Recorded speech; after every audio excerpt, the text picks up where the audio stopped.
Good morning students. अभी हम आपसे चार्ट डिस्कस करेंगे जो हम लोग साइंटिफिक रिसर्च में यूज़ करेंगे।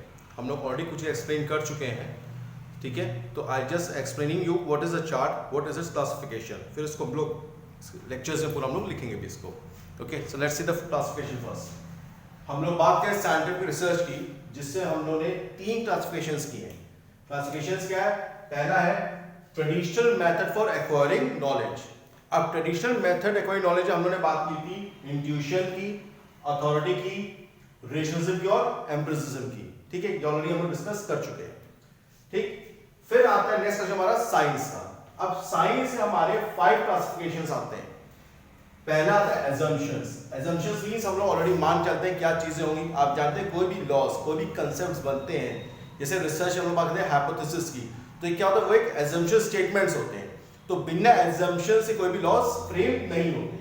अब assumptions आ गया, फिर आता है हमारा characteristics, कौन कौन से वेरिएबल्स यूज कर रहे हैं हम लोग, क्या उसमें आता है। फिर आता है हमारा रोल ऑफ थ्योरी, ठीक है। तो next is role of scientist और लास्ट में आता है ऑब्जेक्टिव्स। ये 5 क्लासिफिकेशन आते हैं साइंस में: assumptions, characteristics, role of theory, role of scientist and objectives. और लास्ट क्लासिफिकेशन हमारा आता है स्यूडो साइंस। अब हम उसको एक एक करके हम लोग एक्सप्लेन करेंगे, ठीक है। सारा भी एक ही से नहीं होगा, हम लोग 1 बाय 1 चलेंगे। जैसे हम लोग बात करें assumptions की, assumptions हम बात करते हैं यूनिफॉर्मिटी। तो यूनिफॉर्मिटी किसमें? Uniformity in nature, right. तो अगर हर चीज सेम जैसी होगी, रेगुलर फीचर की होगी, रेगुलर इन नेचर होगा, तो हम आसानी से समझ सकते हैं, हम किसी भी नेचर को नॉलेज कर सकते हैं, अंडरस्टैंड कर सकते हैं, अगर यूनिफॉर्मिटी रहेगी तो। फिर आता हमारा रियलिटी। इसको आगे हम लोग उसको लिखेंगे भी लेक्चर्स में, अब यहां सिर्फ समझ लेते हैं कांसेप्ट्स क्या है। रियलिटी, देखिए कोई भी चीज जैसे हम लोग सुनते हैं, स्मेल करते हैं, टेस्ट करते हैं, ये सब क्या है? ये रियलिटीज है, ठीक है। फिर हमारा आता है डिस्कवरेबिलिटी। अब डिस्कवरेबिलिटी में हम लोग क्या करते हैं कि जो भी ऑलरेडी हमने थ्योरीज पढ़ी होती हैं, तो चाहे वो यूनिफॉर्मिटी हो, रेगुलरिटी हो और रियलिटी हो, थ्योरी से भी हम लोग नई नई डिस्कवरी करते हैं। जैसे हमने एग्जांपल लिया कैंसर का, ठीक है। तो इसमें कैंसर में क्या होता है कि कई डिफरेंट टाइप ऑफ कैंसर्स हैं, तो लगातार उसमें रिसर्च चल रही है, मेडिसिन्स आ रही हैं। तो क्या हो रहा है, जो पुरानी थ्योरीज हैं, जो पुरानी मेडिसिन्स हैं, उन पे रिसर्च करके नई नई थ्योरीज को डेवलप कर रहे हैं। तो क्या हो रहा है, आप यूनिफॉर्मिटी और रियलिटी से आप क्या करें, चीजों को नए नए डिस्कवरीज भी आ रही हैं। Getting it? नेक्स्ट आता हमारा कैरेक्टरिस्टिक्स। अब कैरेक्टरिस्टिक्स हम बात करते हैं तो सबसे ज्यादा कंट्रोल। जब हम यह कंट्रोल की बात करते हैं तो बात करते हैं एक्सट्रेनियस वेरिएबल्स की इफेक्ट को मिनिमाइज करने की। ये हम लोग पहले भी डिस्कस कर चुके हैं। एक्सट्रेनियस वेरिएबल क्या होता है? ये वो वेरिएबल है जो इंडिपेंडेंट वेरिएबल होता है और हमारे डिपेंडेंट वेरिएबल को इफेक्ट करता है, उसको इन्फ्लुएंस करता है, लेकिन हमारे स्टडी का पार्ट नहीं है। ओके, तो that variable is not our the part of the study और पार्ट ऑफ द रिसर्च। तो उसके इफेक्ट को मिनिमाइज करने को हम लोग बोलते हैं control. That means we have to minimize the effect of extraneous variable on our research part. Next आता है ऑपरेशनलिज्म।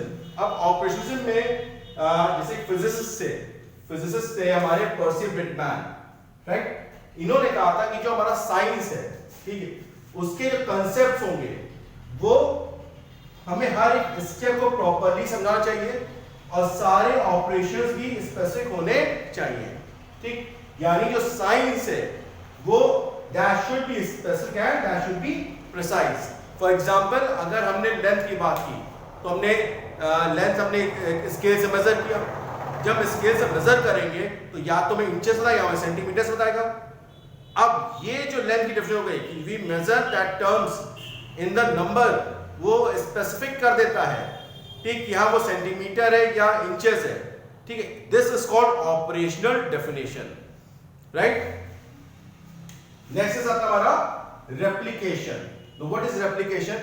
जो ऑलरेडी स्टडीज हैं, हमने उनसे फाइंडिंग्स देखी, अब देखा कि क्या वो फाइंडिंग्स कितनी वैलिड है, क्या रिलायबिलिटी है उनकी, क्या वैलिडिटी, क्या रिलायबिलिटी है। अब हम उनको अलग बार बार रिपीट कर रहे हैं। जब रिपीट करेंगे तो हो सकता है हमारे बिजनेस डिफरेंस हो, रिजल्ट हमारी डिफरेंट हो, लेकिन वो डिफरेंट के रिजल्ट कंडीशन से हो सकती है कि जब वो एक्सपेरिमेंट किया गया था तब कंडीशंस क्या थी, आप जब करें तब क्या कंडीशंस है, राइट। तो दैट इज कॉल्ड रेप्लिकेशन। यानी पुरानी स्टडीज से आप एक स्टडी के फाइंडिंग्स को देख रहे हैं, लेकिन किसी भी फाइंडिंग को में आइसोलेशन देखना नहीं चाहिए। ओके, नेक्स्ट आता है रोल ऑफ थ्योरी।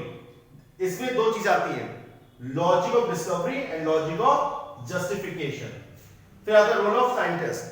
तो will discuss all these things later on, अभी बहुत ज्यादा हो जाएगा। सो अभी हमने क्या बात की, असम्पशन समझा जिसमें तीन चीजें, यूनिफॉर्मिटी, रियलिटी, डिस्कवरेबिलिटी।